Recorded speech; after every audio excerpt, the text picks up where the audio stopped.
The moment I walked into that conference room and heard the applause, I knew. I knew before Marcus even finished his sentence. I knew before the PowerPoint slide loaded on the projector screen. I knew before my colleagues in their pressed blazers turned around to look at me with those carefully arranged smiles. The kind of smiles that are really just mouths doing something their eyes won't commit to. The slide read, Pinnacle Award, Innovation of the Year, the Meridian Integration Framework. And standing at the podium, beaming like he'd just cured a disease, was my direct supervisor, Director of Operations, Derek Holloway, holding a crystal trophy the size of a toaster and thanking his team for making his vision a reality. His vision, his vision. I had been awake for 41 hours during the final sprint to complete that framework. I had the Slack messages. I had the version control commits. I had 312 emails in my personal archive that told the exact unambiguous story of who built what and when and why. And I had, as of 6 weeks prior, a termination letter that said I was being let go for performance deficiencies and cultural misalignment. I want you to let that land for a second. They fired me. They took my work, and then they gave that work an award while I was sitting in the audience as a guest. I didn't make a scene that day. I didn't flip a table. I didn't stand up and shout the truth while security escorted me out. That's what they probably expected, maybe even hoped for. Instead, I smiled. I picked up the glass of complimentary Prosecco from the tray. I took a photograph of the slide with my phone, and I walked out of that building for the last time with every piece of evidence I needed to end Derek Holloway's career. By the time I was done, he wasn't just fired. His name was industry news, and the Meridian Integration Framework, my framework, was officially, legally, and publicly attributed to the person who actually built it. Me. This is the full story of how it happened. Every move, every mistake, every calculated step. If you've ever had your work stolen, your name erased, or your career sabotaged by someone who is supposed to protect it, this one is for you. Welcome back, or if you're new here, welcome. This channel is where we talk about real workplace stories, the politics, the betrayals, the injustices, and more importantly, what you can actually do about them. I share these stories because I've lived one, and because the silence around workplace abuse is the thing that allows it to keep happening. When people don't talk about this stuff, the Dereks of the world just keep getting trophies. If you've ever been passed over, overlooked, underpaid, gaslit, or flat out robbed at work, this channel exists for you. Go ahead and subscribe if you haven't. Hit the notification bell. This story is long because it needs to be. The truth takes time to tell properly. Get comfortable. Let's go back to the beginning. The year was 2019. I was 31 years old. I had 7 years of experience in enterprise software integration. And I had just been recruited, aggressively recruited. I want to be clear.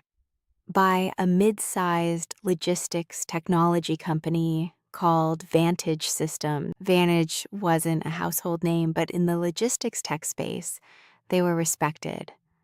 About 400 employees, offices in Atlanta, Chicago, and Denver, publicly traded on NASDAQ, and in the middle of a major infrastructure modernization push. They needed someone who understood legacy system integration. someone who could bridge the gap between their old architecture and the newer cloud-based platforms their enterprise clients were demanding. Their recruiter had found my LinkedIn profile and reached out cold. We'd had 3 conversations before she pitched me the role formally. The title was Senior Integration Architect. The salary was 23% above what I was making.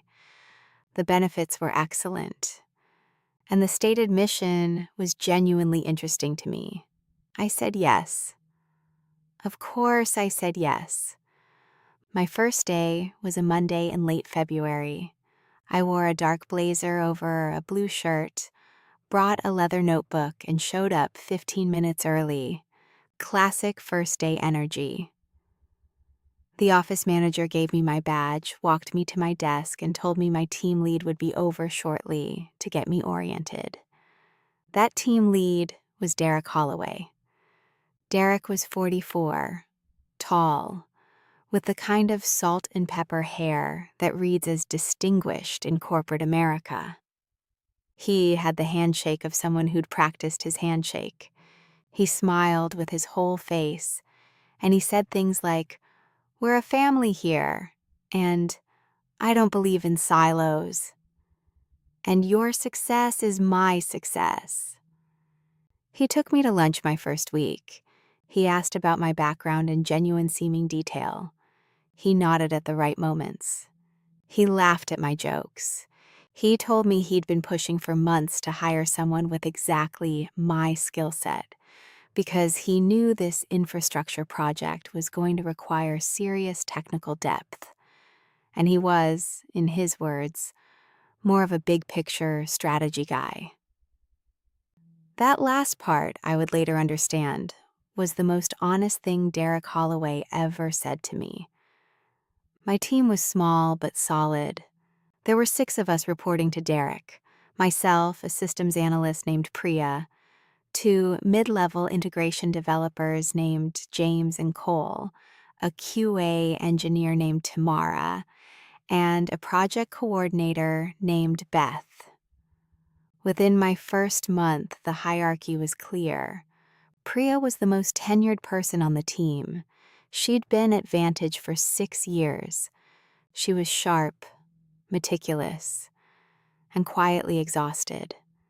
She'd been the de facto technical lead before I was hired, and she'd been promised the senior architect title multiple times, only to watch it get rerouted into a recruiter posting.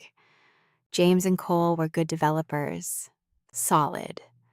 They kept their heads down, did their work, and had clearly figured out early that the safest strategy at Vantage was to be invisible. Tamara was meticulous and underpaid, the way QA engineers always seem to be. And Beth, the project coordinator, was the one who actually kept Derek's calendar running and knew where every file lived.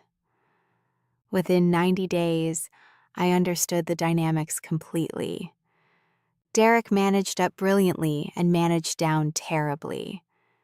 To his bosses, VP of Technology Rachel Chen and COO David Marsh, Derek was a visionary. He spoke in confident, elevated language about digital transformation and enterprise agility and scalable architecture frameworks. He sent weekly update emails that were beautifully crafted and strategically vague. He presented in meetings with polish and authority. To us, he was something different, not overtly cruel, not at first, more like a vacuum. Ideas went into conversations with Derek and came out attributed to him. Problems that we solved became examples of great team execution under strong leadership. And credit, specific technical individual credit, evaporated somewhere between the work being done and Derek presenting the results upstairs. I noticed this pattern about 4 months in, but I rationalized it the way most people do early in a job they're otherwise happy with. I thought, This is just how it works. He's the director, I'm the architect. Maybe I just need to be more visible with leadership myself. That was mistake number 1, mistaking a pattern for an exception. In June of 2019, Vantage landed a contract with a major freight client. I'll call them Pinnacle Logistics. They needed their entire dispatch management system integrated with a new cloud-based ERP platform on a timeline that made everyone nervous. This was the project, the one that mattered. Derek called a team meeting. He told us this was our Super Bowl. He said the eyes of the company were on us. He said he had total confidence in us. And then he looked at me specifically and said, "This is why we brought you on board." That felt good. I'm not going to pretend it didn't. I went home that night and started sketching the architecture. Not because anyone asked me to. It was 9 o'clock at night. But because I was genuinely excited. This was a hard problem. The client's legacy dispatch system was a 15-year-old on-premises platform with deeply customized logic, and the ERP they were migrating to had well-documented but complex API requirements. I called it the Meridian Integration Framework internally. Just a working name I gave it in my notes, because Meridian sounded like something that connected 2 points. The name stuck. Over the next 11 months, Meridian became my life. I was the primary architect. Priya contributed significantly to the data mapping layer, and I made sure she got credit for that, both in team meetings and in documentation. James and Cole handled the development, Tamara ran our test cycles. Beth kept the project timeline alive through sheer administrative will. Derek attended the weekly stand-ups and the monthly executive briefings. He asked good questions in those meetings. He was genuinely good at absorbing technical information and repackaging it in executive language. What didn't work, he started to blur the line between translating our work and claiming our work. The first time it happened clearly was in October 2019. We had a breakthrough on a particularly thorny data synchronization problem. Priya and I had spent 3 days on it. I sent Derek a detailed summary email because he had a briefing with VP Rachel Chen the next morning. In his briefing, he presented our solution as something he had worked through with the team over the weekend. He said "I" when describing the approach. Specific technical language I had used in my email appeared verbatim in his slides. I let it go. Again. Big mistake number 2. And then something happened that changed everything. In December 2019, Derek submitted the Meridian Integration Framework to Vantage's annual internal innovation competition. The submission form asked for the name of the submitting employee. He put his own name. I didn't know this had happened. I didn't find out until later. But in December 2019, I was heads down in the most demanding phase of the project, completely unaware that a competition entry even existed.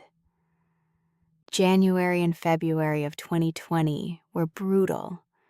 We were in final integration testing, the client was impatient, and there were legitimate performance issues in the framework that required architectural decisions I was uniquely positioned to make. I was regularly logging 12, 13, 14-hour days. During this stretch, something shifted in Derek's behavior. He started excluding me from certain conversations. I'd find out about a client call after the fact. He'd have sidebar discussions with Rachel or David that I wasn't looped into. Then, in March 2020, right as the pandemic was beginning to reshape everything about how we worked, Derek sent me a message on Slack. It said, "Can you jump on a quick call? Need to discuss some feedback I've been collecting." Feedback he'd been collecting, past tense, without my knowledge. On the call, Derek told me that some concerns had been raised about my communication style, that I was perceived as difficult to collaborate with, that my approach was too independent and didn't reflect the team-first culture at Vantage. I asked who had raised these concerns. He wouldn't say. I asked for specifics. He gave me vague examples that didn't match any interaction I could identify. I asked whether this was a formal performance conversation. He said it was informal for now. I want to pause here because this moment, this exact moment, is something I hear about constantly from people in similar situations. The informal for now conversation. It's a threat dressed up as care. It's designed to make you feel unstable without giving you anything concrete to respond to. I went home that night, opened a Google Doc, and I started writing. Date, time, verbatim content of the conversation to the best of my memory. I noted that Derek had refused to identify the source of the concerns. I noted that no specific incidents were cited. I noted that the conversation happened via Slack call, with no HR representative present. I didn't know yet that I was building a case. I thought I was just protecting myself. But that document, which I would eventually title Work Log Vantage Systems, would grow to 68 pages over the next 6 months. In May 2020, the Meridian Integration Framework went live. It worked exactly as designed, with a performance benchmark that exceeded the contract requirements by 31%. Derek sent a company-wide email celebrating the success. He thanked his team for executing on the vision. He did not mention the framework's architecture. He did not mention me by name. That same week, he got a promotion. Director of Operations became VP of Operations. In my work log, I wrote, "Derek's promotion directly tied to Meridian success. My contribution not acknowledged. Begin gathering technical documentation." I started downloading and archiving everything, every version control commit, every design document, every Slack thread, every email chain, anything that showed the evolution of the Meridian framework from my initial whiteboard sketch to the deployed product. I stored it on a personal hard drive. I backed it up to a personal cloud account. June 2020. This is where it escalated from bad to genuinely dangerous. Derek called me into a formal one-on-one and informed me that a formal performance improvement plan, a PIP, was being initiated. He said there had been documented complaints from team members about my work quality and attitude. He said that in response to these complaints, HR had recommended a 30-day PIP with specific performance benchmarks. I asked to see the complaints. He said they were confidential. I asked for the specific benchmarks. He said HR would send them. I asked whether I had any right to respond to the complaints before the PIP was initiated. He said the decision had already been made. I want to be real with you here. When that call ended, I sat in my home office and I didn't move for about 20 minutes. I was not angry yet. I was scared. And I think that's important to say because a lot of workplace injustice content makes the wronged person seem heroic and fearless from the start. That wasn't my experience. My hands were shaking. My stomach hurt. And I genuinely wondered if somehow I had misread my own performance for over a year. That self-doubt, that's what systems like this rely on. I let myself have the 20 minutes. Then I opened my work log. And I wrote, Derek has initiated PIP based on complaints he refuses to identify from sources he refuses to name. This is day 1 of the next chapter. The HR benchmarks arrived the following day. They were vague, subjective, and almost impossible to measure. Demonstrate improved collaboration, show initiative in team communication, exhibit alignment with company values. No metrics, no timelines beyond the 30-day window. I forwarded that email to my personal account. I replied to the HR generalist, Lisa, asking for clarification on each benchmark and requesting a copy of the complaint documentation. She replied, saying that documentation was confidential but that she'd try to get more specific guidance. She never did. I want to spend a moment here because this matters for anyone watching who's in a similar situation. Human resources departments in corporate America are not your advocates. HR's job is to protect the company from liability. In most situations, not all, but most, that means protecting the company from you, not protecting you from the company. When I went to HR with my concerns about Derek, I submitted a written complaint by email to Lisa and to her manager, an HR director named Tom. I outlined the pattern of credit appropriation. I referenced specific instances by date.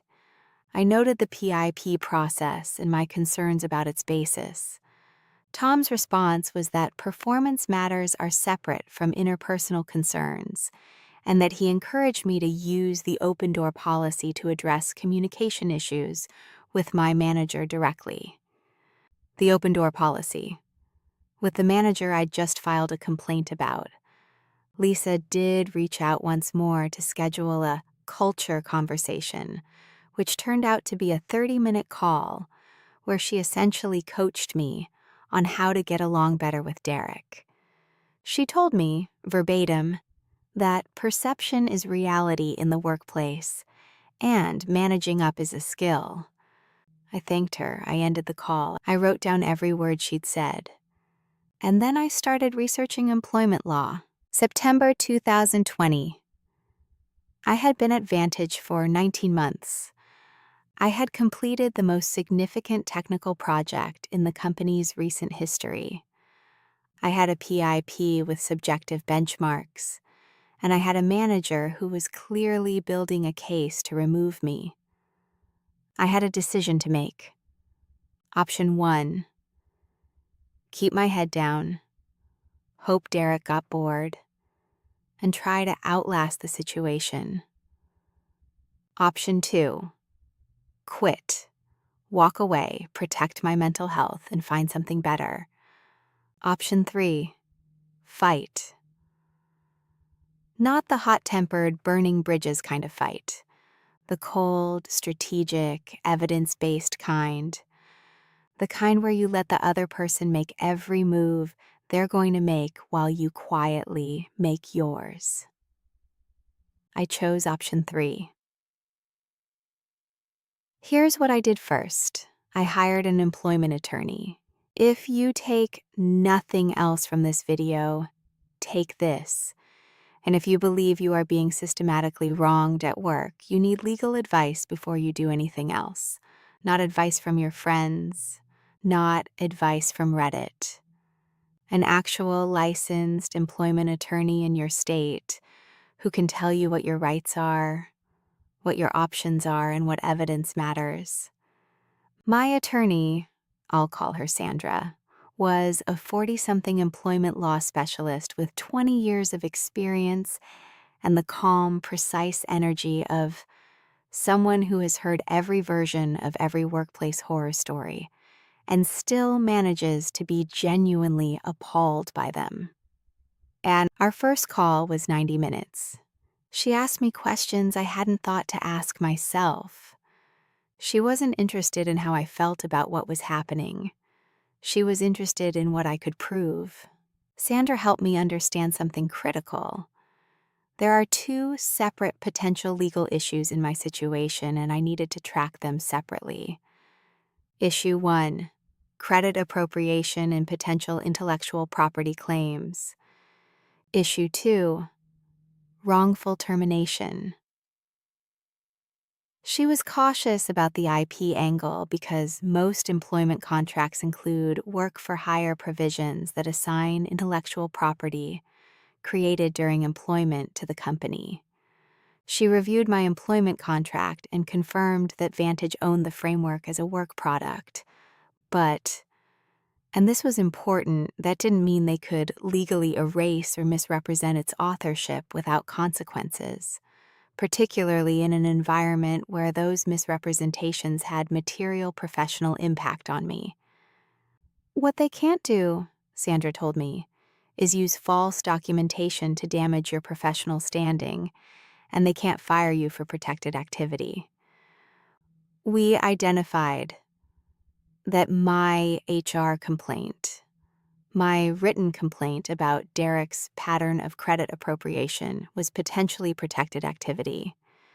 If Vantage fired me in retaliation for that complaint, we had the basis for a retaliation claim. So the first thing we need, she said, is for you to make sure that HR complaint is airtight, formally filed, and that you have proof of its receipt. I went back and formalized my HR complaint. I sent it via certified email with read receipts to Tom and to the company's general legal inbox. I titled it clearly, Formal Complaint, Credit Misappropriation and Hostile Management Practices.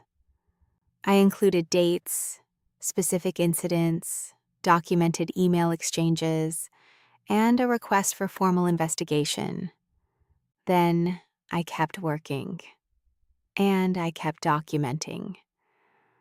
While Sandra and I were building the legal foundation, I was making another set of moves that were equally important. Professional networking. One of the things that happens when you're in a bad workplace situation is you become very insular. You focus on the problem. Your professional world shrinks to the size of your grievance. I made a conscious decision to do the opposite. I reactivated relationships with former colleagues and managers. I attended virtual industry events. I started contributing thoughtful, technical content to enterprise integration forums, where my area of expertise was valued. Not to badmouth Vantage, not to air grievances, just to exist professionally, visibly, outside of the box Derek was trying to put me in. I also made a targeted networking move that turned out to be one of the most important decisions I made. I reached out to the technical contact at Pinnacle Logistics, the client for whom Meridian was built. Her name was Monica, and she was the director of IT infrastructure on their side. We'd worked together closely for months during the integration. She knew exactly who had built what. We had a casual video call, caught up. I mentioned I was proud of what we'd accomplished on the Meridian project together. She agreed enthusiastically, and then without me asking directly, she said something I wrote down the moment the call ended. You know, I've always thought it was interesting how Vantage presents that project. Whenever I've talked to Derek about it in client meetings, it's always his this and his that.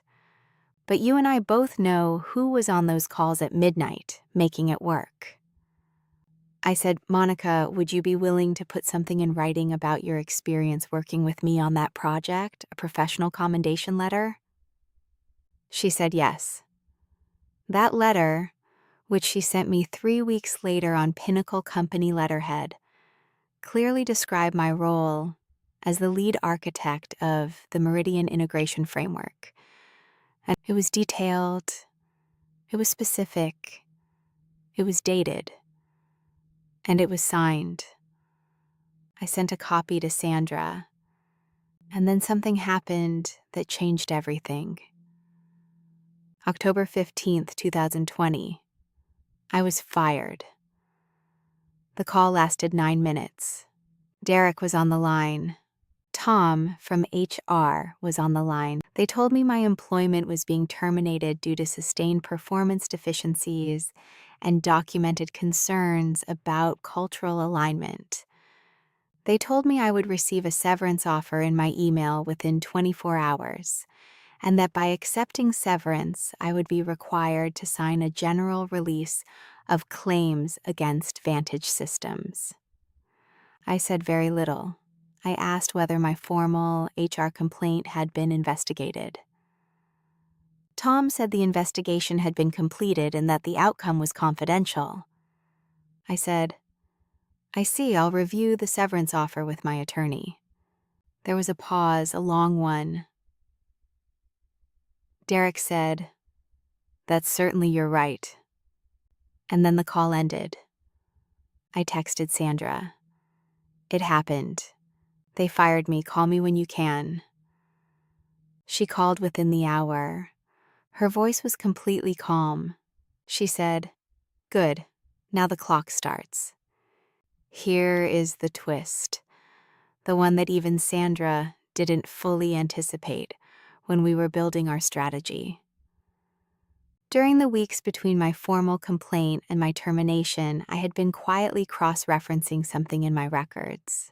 Vantage used a project management tool internally where every task, every deliverable, every milestone was logged with timestamps and user attribution. When I was still employed, I had taken periodic screenshots of the project dashboard, not for any strategic reason, just because I liked tracking my own productivity. I had a folder on my personal computer with probably 60 of these screenshots, spanning the entire Meridian project lifecycle. Every single task directly related to the architectural design and implementation of the Meridian framework was attributed in the system to my user account. Not Derek's, mine. And here's the twist.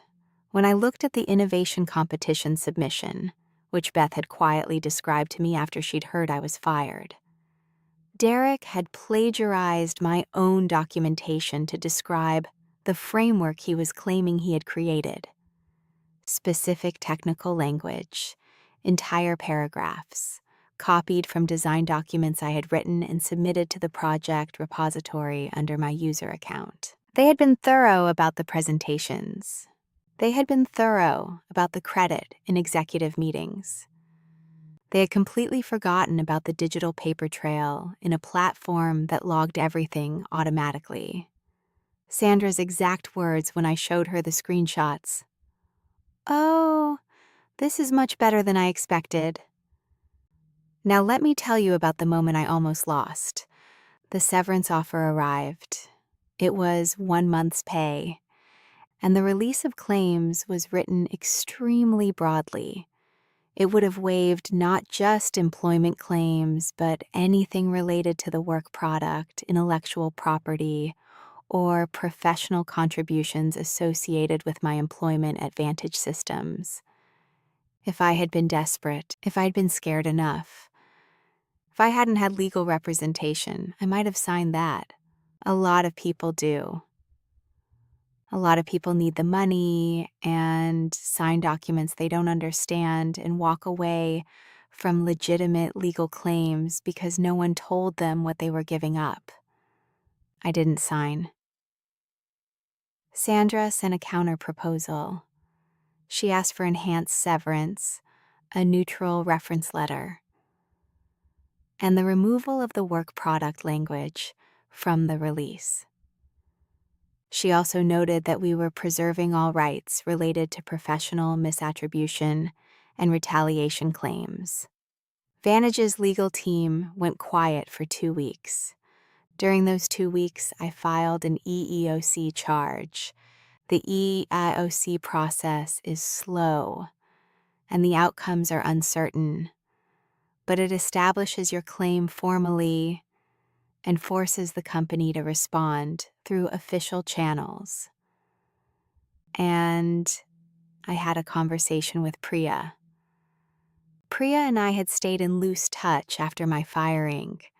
I reached out to her carefully on a personal channel and asked if she'd be willing to talk. I told her what I'd learned about the innovation competition entry. I told her I was pursuing legal options. I told her that if she had any information she felt comfortable sharing, she had a safe space to share it. And then Priya said something that shifted the entire case. She said, "I submitted a complaint to HR 3 months before you about the same pattern. They buried it. I still have the email chain." She wasn't alone. The pattern wasn't just about me. Derek had done this before, and HR had known, and HR had done nothing. Priya agreed to speak with Sandra. She provided a witness statement voluntarily that corroborated my account of Derek's pattern and HR's inaction. And then something happened that changed everything. November 2020. Sandra sent Vantage's legal team a formal demand letter laying out the claims we were prepared to bring, the evidence we had, and the resolution we were seeking. The letter included the EEOC charge number, which established our retaliation claim formally. It included the project management system screenshots showing my authorship attribution across the Meridian framework's entire development lifecycle, 60-plus screenshots with dates, task names, and user IDs clearly showing my account. It included Monica's letter from Pinnacle Logistics on corporate letterhead, describing my role as lead architect. It included Priya's witness statement about Derek's pattern and HR's prior awareness. It included the timeline of my formal HR complaint, the lack of documented investigation, and the proximity of my termination to the complaint filing, which, Sandra explained, created a rebuttable presumption of retaliation. And it included Derek's original innovation competition submission, with a document attached that described the Meridian integration framework, using language copied almost verbatim from design documents I had written and submitted to the project repository under my own user account.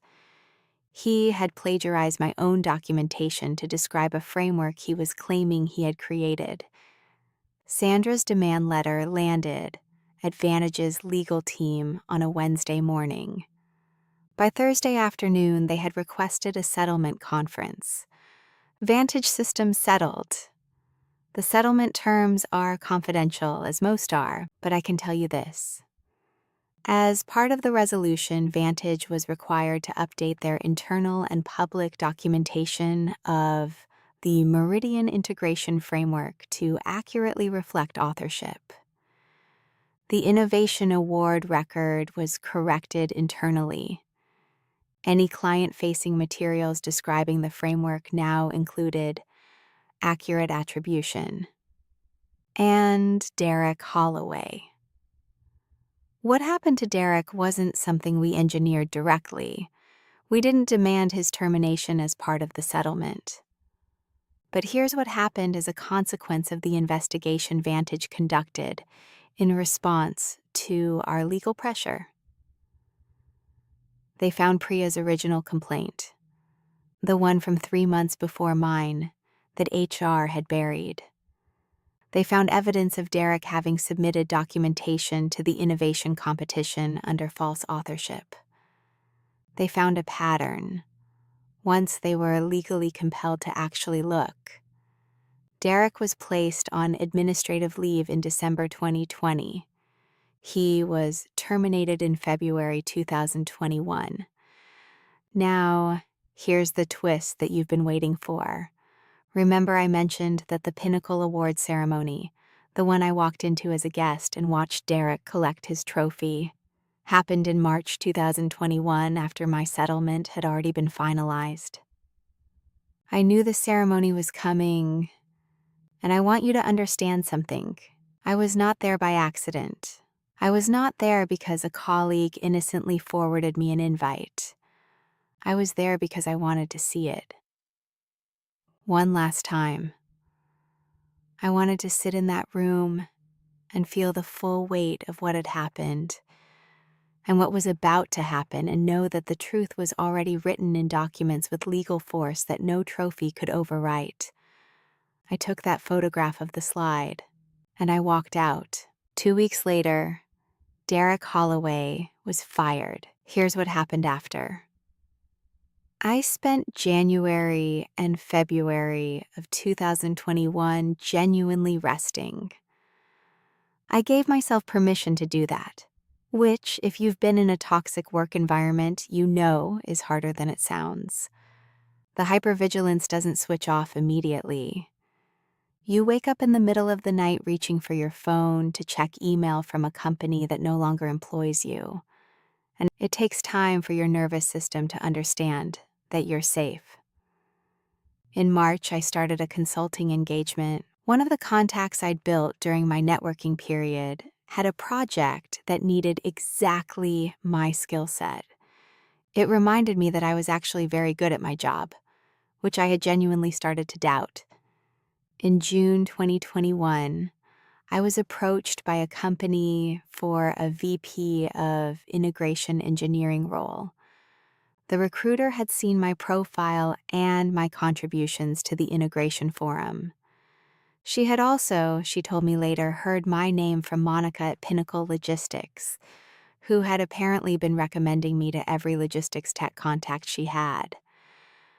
That VP role paid 40% more than my Vantage salary.